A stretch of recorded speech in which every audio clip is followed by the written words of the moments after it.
يبدأ الآن أفضل برنامج حواري باللغة مارانهو باللغة العربية. Salve, salve, povo de todo o Maranhão, povo de toda São Luís e quiçá do mundo!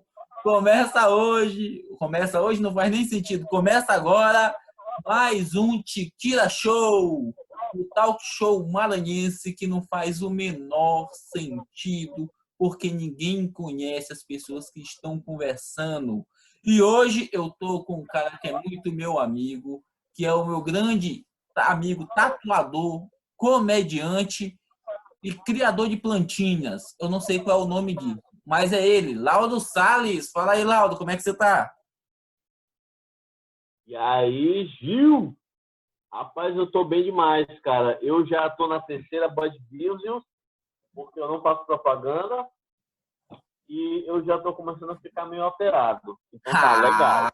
assim que eu gosto, assim que eu gosto. Esse programa é exatamente para isso, é para a gente ter uma desculpa para beber sem parecer alcoólatra. Laudo, a gente sempre inicia o programa dizendo o que está bebendo e por que está bebendo. Por exemplo, hoje eu estou bebendo original. Por quê? Porque sobrou dos outros programas. E eu já fiz piada com original nos outros. Mas aí é o jeito. E tu, tá bebendo o quê? Eu tô bebendo seis Budweiser long neck, porque é 4,50 no posto a long neck, enquanto tu compra 6 direto. Então ficou mais barato, ficou bacana, ficou legal, e foi o que eu deu tempo para eu comprar. Estou Cara, preparado para ficar bêbado. Se eu vomitar aqui, vai ser mais conteúdo. Lauro, errado tu não tá. Ainda digo mais, tu que deveria ser o ministro da Economia do Brasil, porque tu acabou de dar uma aula de economia para todo mundo. Vamos, Exatamente. Vamos cuidar com o que tem. exatamente. Lauro, vamos iniciar o negócio falando sobre coisas sérias. De boa? Lauro, como eu falei no início, você é tatuador. Eu queria que tu explicasse para mim qual foi a melhor e a pior experiência como tatuador que tu já teve, cara. Tá? Eu tenho 11 anos já como tatuador. Vamos lá. Melhor experiência que eu já tive várias ótimas experiências. Conversar e conhecer outros seres humanos é a melhor parte do meu serviço. Já teve vezes já teve uma vez eu tatuar uma menina, eu estava fazendo uma andorinha com uma rosa nela, na perna dela, e ela começou a chorar porque era uma homenagem, eu acho que a mãe dela, e a mãe dela tinha falecido, ela começou a chorar porque ela estava emocionada. Esse serviço, essa parte é muito legal, porque, assim, tatuagem é um negócio que é meio que é como se a pessoa estivesse usando uma roupa, digamos, é um acessório. Uhum. Então, nesse vezes, esse acessório, ele vem cheio de significado, né? Esses momentos que a gente realmente faz parte de uma transformação na vida da pessoa, que a pessoa se sente bem, porque ela está realmente usando a tatuagem que tem um significado real, essas são massas. E quando a gente realmente conhece alguém que é muito gente boa, tá? Tipo, eu já conheci namorada aqui, trabalhando, eu já conheci melhores amigos, minha melhor amiga, eu conheci ela como cliente primeiro. E, bicho, é muito bom, cara, é muito gostoso, cara. Tatuar é massa. Aí, vamos lá. Pior, pior, pior experiência que eu tive foi quando eu trabalhava no estúdio daqui de São Luís, que a gente chama assim, estúdio de rua, que é quando o estúdio, a pessoa chega, entra para fazer uma tatuagem, a gente atende e tal. Não é uma pessoa que já conhece a gente, marca o horário, né? Ah, tá. E É um aí, bagulho de em cima do caboclo chega e faz. pode até marcar horário e tal, mas geralmente a pessoa não conhece a gente, ela não entra conhecendo a gente, entendeu? E aí eu conheci, eu atendi um cara que ele era médico no interior. Eu não lembro de onde ele era. E aí esse maluco morria de medo. Covarde, covarde, covarde esse cara. E aí ele estava morto de medo. E ele é médico. E aí ele veio e ele já... Eu não lembro se ele já avisou, se eu fui saber na hora que começou a bater a bad nele. Ele tomou algum entorpecente desses pesadíssimos. Uhum. Eu não lembro qual foi. E ele ficou dopadíssimo na hora que ele estava tatuando. Dopado total. Ele falou que ele ia fazer de uma vez. Cara, e era muito grande a tatu? Não, pô, era tipo um tribal pequenininho no ombro dele. Ah, Sendo que o ombro do braço, e o braço é o lugar mais tranquilo de todos, na frente do braço, tá? Perto do ombro. que é assim, né? É o melhor lugar pra fazer tatuagem. Não, é tipo aqui no. Aqui assim. Ah, tá. E aí ele tomou um remédio muito louco, ele ficou dopado, ele não sabia nem onde ele estava já num outro universo, numa outra dimensão, pensando sobre unicórnios e comer cogumelo. E aí ele teve uma hora assim, ele estava dopado, e aí teve uma hora que ele levantou o braço assim para cima, falou, venci. E aí eu fui pensando, pô, ele não parava de mexer, esse maluco tava passando mal, de dopado, e ele não parava de mexer hora nenhuma, foi horrível, horroroso. E assim, eu tenho muita paciência, saca? Mas tem cliente que realmente tira de tempo legal. E aí eu tive que levar esse cara carregado no ombro, pô, porque ele não aguentava nem andar de tão dopado que ele estava. Eu tive que carregar ele com a esposa dele, morta de vergonha, o Ô, carro para ele poder rapaz, voltar. ele ainda levou uma mulher junto. Levou a mulher junto para passar vergonha com ele. E só Cara, de nervosismo, sabe? Só de nervoso. Tipo, quando a galera chega nervosa, é que realmente a pessoa ela passa mal. Quando a pessoa está tranquila, ela não passa mal, sabe? É só realmente o psicológico, a loucura mesmo da pessoa, que não deixa ela cuidar da tatuagem, sabe? a gente teve que parar a entrevista aqui no meio, porque Laudo começou a cagar no meio da entrevista. Ele foi cagar. Laudo, Ainda. a tatuagem é uma arte. A tatuagem é uma arte, os desenhos que você faz é uma arte.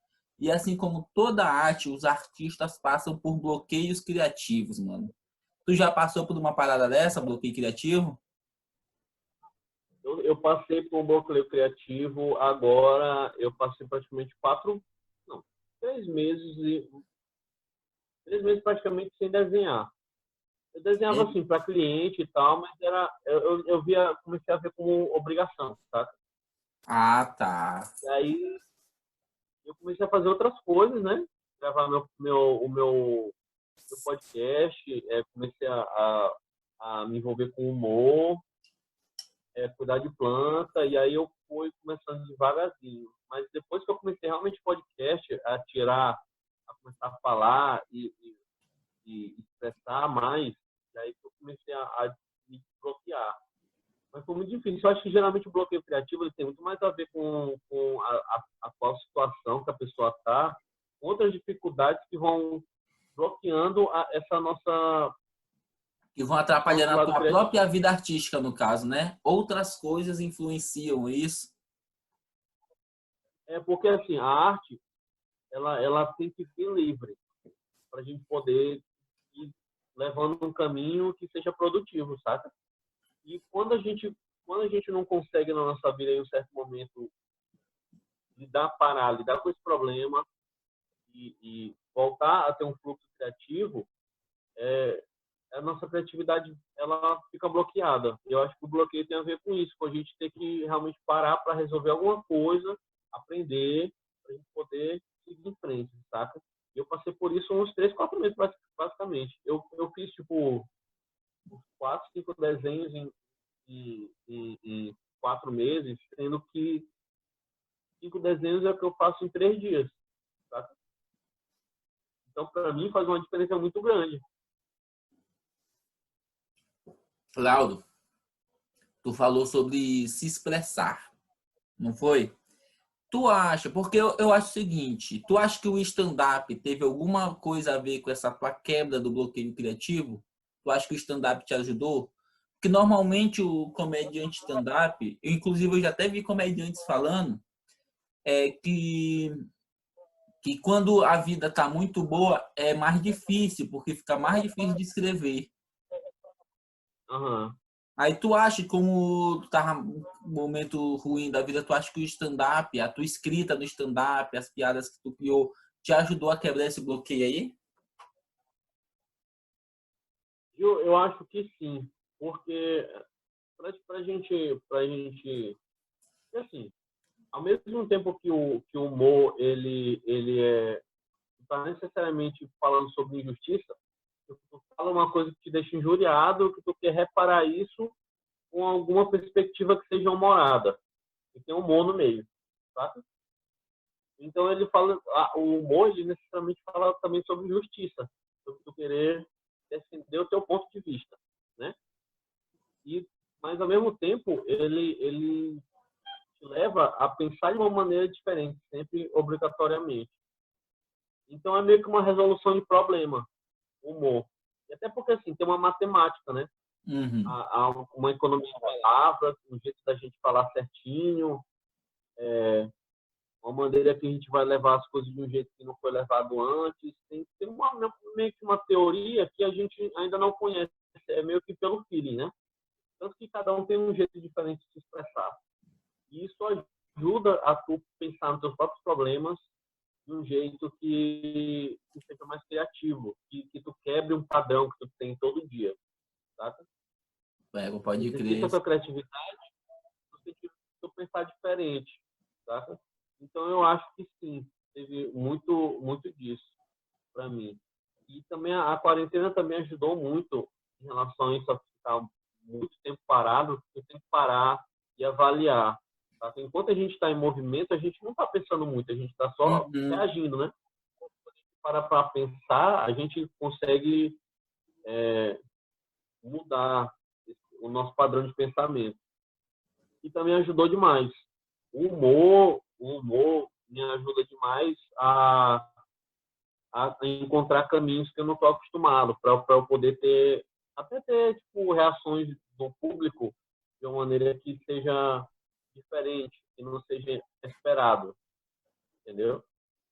Cara, suas palavras foram maravilhosas. E eu vou estragar elas com uma frase agora. Viu? Para todo mundo que acha que o stand-up é um humor que só fala besteira, pau no cu de vocês. Olha aí, ó. O stand-up ajudando meu amigo com várias coisas. A gente só quer fazer todo mundo sorrir. Às vezes não consegue. Não consegue, bicho, stand-up é muito difícil, cara. Não é, É bicho? muito difícil. Mas como eu já falei, tu hoje é um comediante stand-up. A gente chama de open, né? Tu tá iniciando. Cara, como foi esse início do stand-up? Por que tu começou? E quais foram as tuas referências principais, principalmente falando, para iniciar nessa parada de stand-up, né? Escrever comédia, assim, pra galera. Mas olha, eu comecei no stand-up, foi meio que uma evolução. Primeiro eu me separei, então eu tirei um encosto da minha vida. Me separei e aí eu fiquei tranquilo. Depois que eu tirei o encosto da minha vida, eu comecei a ter muito tempo livre, ou seja, graças a Deus, outro encosto mesmo na minha vida. E aí, mas aí ele, pelo menos, infelizmente, ele veio com uma sementinha estragada no meio, que é meu filho. Mas aí a gente aprende a lidar com os nossos problemas uma vez de cada, né? Infelizmente a gente não pode fazer nada além de criar eles. Ai, E aí, com bastante tempo livre, eu estava assistindo TV, aí eu assisti um cara que chama Jimmy Fallon, ele tem um programa chamado The Tonight Show. Aí ele tá. passava na TV a cabo na GNT. E ele é um talk show também, e aí ele entrevistava a galera, só que o Tonight Show ele é muito tradicional. E em alguma parte do intervalo tem um stand-up, né? E aí eu vi a galera fazendo stand-up e eu não fazia ideia, sabe? E é toda a galera, lógico, lá dos Estados Unidos, aí eu comecei a pesquisar. E assim, como minha família é bem rica, fazendeira latifundiária, eu sei falar inglês. E Quer aí, dizer que você é riquinho. É por isso que você é meu amor, amigo. exatamente, eu moro na Aracaju e uma casa que tem 1.500 metros quadrados, maior do que o colégio que eu estudava. Eu comecei eu tava de bobeira assistindo TV aqui em casa sozinho, porque a gente é solitário. No intervalo entre os choros do banheiro, encostado no banheiro, sentado no canto, eu tava assistindo TV. E aí, eu estava assistindo o Tonight Show, que é com o Jimmy Fallon, que passava na GNT, no canal a cabo, né? E aí, entre uma entrevista e outra, sempre tinha um stand-up.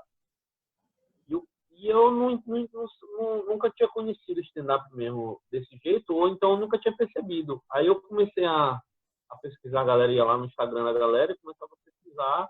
Eu olhava os comediantes, aí eu comecei a pesquisar, e eu fui parar nos podcasts dos humoristas, né? Podcast é uma coisa muito normal lá nos Estados Unidos, porque assim, abrindo parênteses, eu falo inglês desde sempre, porque meus pais são latifundiários, eu tenho eles têm uma casa na Aracaju. Temos um riquinho aqui. Exatamente. A gente tem escravos no nosso porão, e aí eles me ensinavam inglês. E aí, quando eles começaram a me ensinar inglês, eu aprendi muito rápido, porque eu sou inteligente, porque é uma aprimoração genética já, entendeu? É uma coisa que só os ricos sabem fazer. Ah, tá. E Não, é aí, porque o pessoal fala que lá nos Estados Unidos, até mendigo sabe falar inglês, pô. Então, lá é privilegiado. lá é fora. E aí eu comecei a seguir os podcasts dos humoristas. E aí, durante os podcasts, eles vão falando muito sobre comédia. Muito, um trilhão de vezes. E aí, mesmo que, antes mesmo de eu ter vontade de realmente ser humorista, eles falando sobre comédia, eu comecei a aprender algumas coisas que a gente que está no Brasil tem muito pouco tempo relacionado a eles, sabe? A comédia aqui no Brasil começou Uhum. em 2000 e pouco, né? 2001, por aí. Quem tem mais anos tem 15 anos de carreira de comédia, 20 no máximo, estourando. E na época eu Pois achava que é, não lá dava tem uma nem pra galera. contar o que diabo era stand-up, que ninguém sabia. E lá tem comediante que tem 30 anos de comédia, saca? E eles iam falando, vão conversando sobre comédia, e a gente vai pegando, vai aprendendo, vai entendendo como é que eles fazem para organizar a técnica certinho, saca? E aí, mesmo muito antes de eu começar a gostar, a ter interesse em realmente ser comediante. E aí eu fui acompanhando e a comédia foi me ajudando demais a lidar com uma ansiedade que eu já tinha, né? E porque se tu só tu rir de merda enquanto tu tá desesperado, achando que tu quer se matar, tu tá rindo de merda, isso vai te ajudando, entendeu? E aí eu tô começando a acompanhar. E aí eu procurando sobre podcast e tal, eu achei uma menina daqui de São Luís que tem um podcast, eu não lembro como, e ela entrevistou o Vitão Santiago, né? Nosso querido amigo, o maior gordo de todos, o Thanos Que, engole mundos. inclusive, tá no primeiro episódio desse programa aqui, bebendo uma vodka. Do nada, uma vodka com Fanta. Eu acho que ele tava achando que ele era adolescente. Olha aí o callback. E aí, o Vitão, ele falou sobre sketch e tal. E aí eu achei muito interessante, porque todas as experiências que eu tive com stand-up aqui no Brasil foram meio besta, assim. Eram uma coisa, um stand-up que não era legal, que era muito bobo, sabe? E eu tive um preconceito muito grande. Do O máximo stand-up que eu tinha brasileiro. conhecido, o máximo que eu tinha conhecido assim, uma galera que fosse interessante aqui foi o Thiago Ventura, entendeu? é que eu fui me aprofundando depois, enfim, eu fui achando realmente a galera daqui do Brasil também muito boa. E aí, eu fui, depois eu comecei a comparecer no sketch, né? Como tu bem sabe, eu passei praticamente um ano só indo no sketchbook, no sketch onde só indo, né? Indo, olhando como é que a galera faz, só curtindo. E aí foi crescendo a minha vontade de fazer, achando que eu podia me arriscar, eu podia fazer uma parada que fosse legal, que a galera fosse gostar. Tu tava olhando o povo, vendo que não era grande coisa. Eu acho que eu consigo fazer isso aí também, né? E aí e aí a galera sempre me olhava lá, já estava de saco cheio de mim, porque eu já sabia todas as premissas, todos os punch, e eu já ia lá, e o nego já estava com medo de mim, porque ele já sabia que eu não ia achar graça, eu ia julgar. Mas aí eu fui vendo uma parte importante da comédia stand-up, e como o sketch é importante para a estrutura de São Luís em relação à comédia stand-up, como a gente precisa ir desenvolvendo a piada, criando os punch, criando as premissas e desenvolvendo devagarzinho para que ela fique, para que a piada, a estrutura toda da piada fique retinha. E eu fui vendo a galera testando a mesma piada várias vezes, testando punch diferentes, testando premissa diferente, e eu fui me encantando, sabe? Porque a partir do... Assim, quando a gente vê no especial na Netflix, a gente já vê a magia feita, Tudo sabe? pronto. Uma hora de show já é incrível. Isso. A gente não vê os 2, 3 anos de trabalho que o cara teve para formar uma hora, 60 minutos.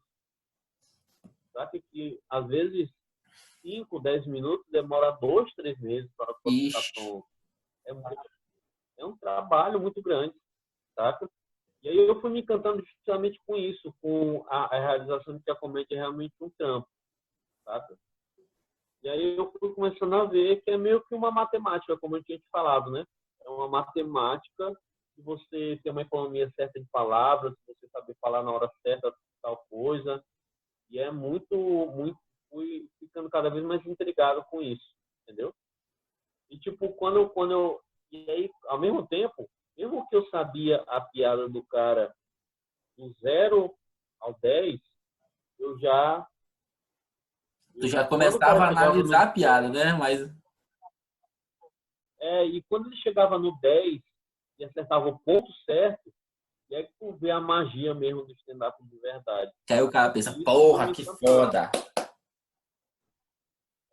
E ao mesmo tempo, meio que, como eu falei, toda quinta religiosamente eu estava lá, todo dia, eu fui começando a conhecer vocês, fui começar a conhecer a Dandara através de Carol, né, minha namorada, porque ela estudou com Dandara, e aí elas já se conheciam, e aí Carol meio que me Inclusive, ó, ajudou a rapidão. introduzir aí. Inclusive, eu quero deixar claro que Carol é mais legal que ele.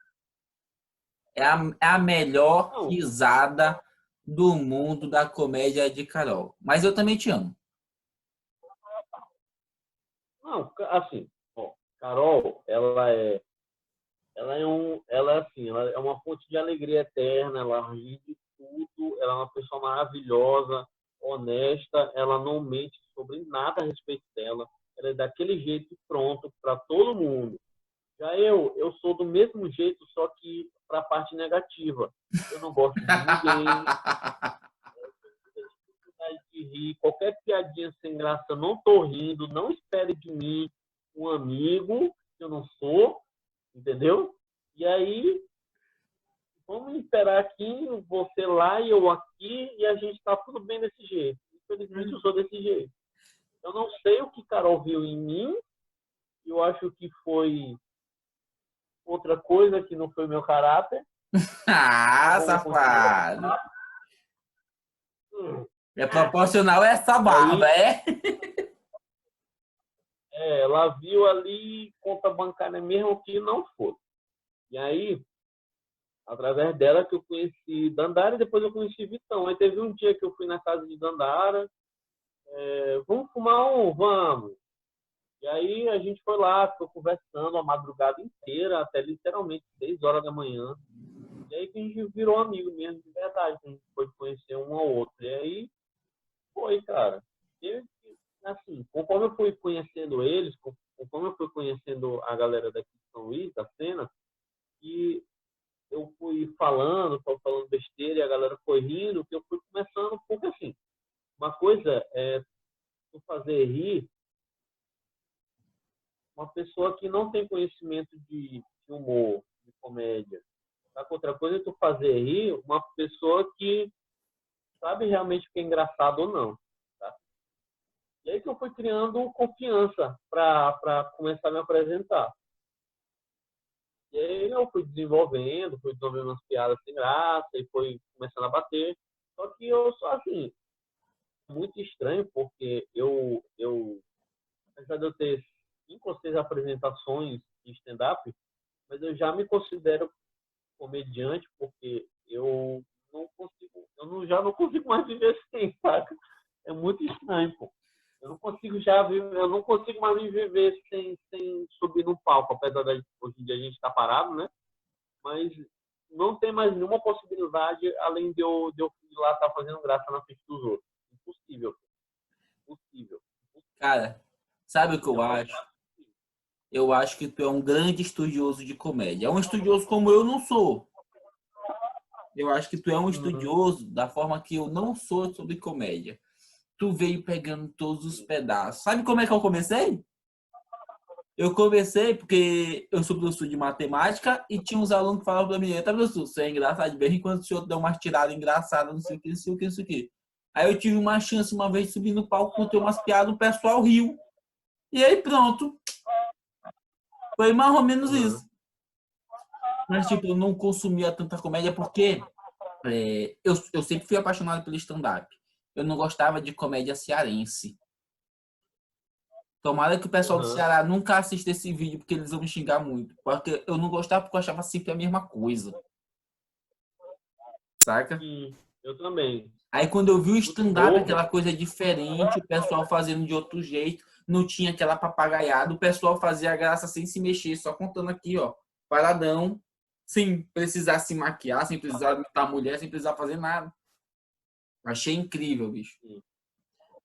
E outra coisa que eu admiro, na verdade eu admiro em todo mundo, não é nem porque eu admiro em si mesmo, é porque eu sou retardado.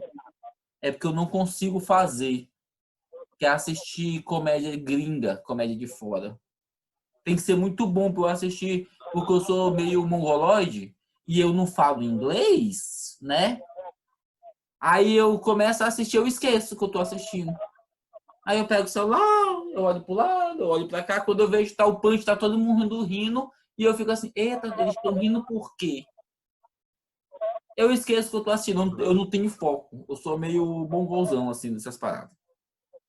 Agora, Lauro, tu falou que a comédia daqui é um pouco infantil, tu falaste, né? Tem algum humorista, eu imagino que ele seja gringo, que tu te inspira?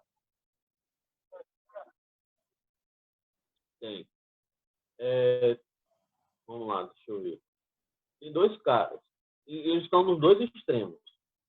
Tem o Chris D'Elia, só tomando como exemplo, não necessariamente ele, mas a maneira como ele faz humor.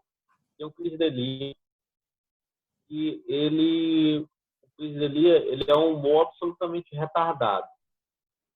Bobo, besta, ele fala sobre as coisas mais idiotas e ele faz uma observação que é só dele. E ele tem uma persona muito, muito cativante no palco. Eu não conheço, ele é meio Murilo Couto? Parece com o Murilo Couto, sim. É mais ou menos esse mesmo, essas mesmas observações diferentes e bobas, saca? Do nosso dia a dia, do nosso cotidiano. E o E outro? ele e tem o David Chappelle, que é o deus absoluto da comédia Esse eu consegui assistir os especiais dele porque ele é genial. Gringão, mandando a porra do inglês e eu consegui ficar focado lendo. Muito bom, bicho, muito bom. Porque ele é muito livre na maneira como ele pensa. Ele não dá desculpa, ele fala na maneira como ele fala e ele sempre tem observações muito inteligentes. E ele não tem uma preocupação tão obsessiva como a gente, como comediante, tem de fazer rir, tá? E eu não sei se tu sabe, mas o Dave Chappelle ele começou com 14 anos. Então ele tem pelo menos 30 anos de comédia, tá? 30 anos. Aqui a gente em São Luís tem 5 anos. Eu tenho 3. E eu sou considerado dos antigos. Pois é, pô. E assim, a comédia lá nos Estados Unidos é diferente porque eles têm toda uma cultura para apoiar a comédia stand-up, como a gente não tem aqui no Brasil tanto. Mesmo que a gente tenha em São Paulo vários clubes, mas nada se compara aos Estados Unidos, que eles têm realmente um circuito nacional. É o berço, né, bicho? É o berço da comédia stand-up. É o berço, cara. E assim, é o berço porque te dá uma estrutura, saca? Por exemplo, um comediante em Nova York se apresenta 4, 5 vezes durante a noite, cada um com 5 minutos. Então isso ajuda demais para o desenvolvimento da identidade do comediante, para aprimoramento da técnica, esse tipo de coisa assim. E a gente não tem essas mesmas oportunidades aqui no Brasil e muito menos em São Luís, mas é o que a gente está correndo atrás com o desenvolvimento da cena aqui em São Luís, né? Viva o sketch comedy, aos criadores maravilhosos do sketch, Dandara e Vitão Santiago, porque ajudam muito na cena.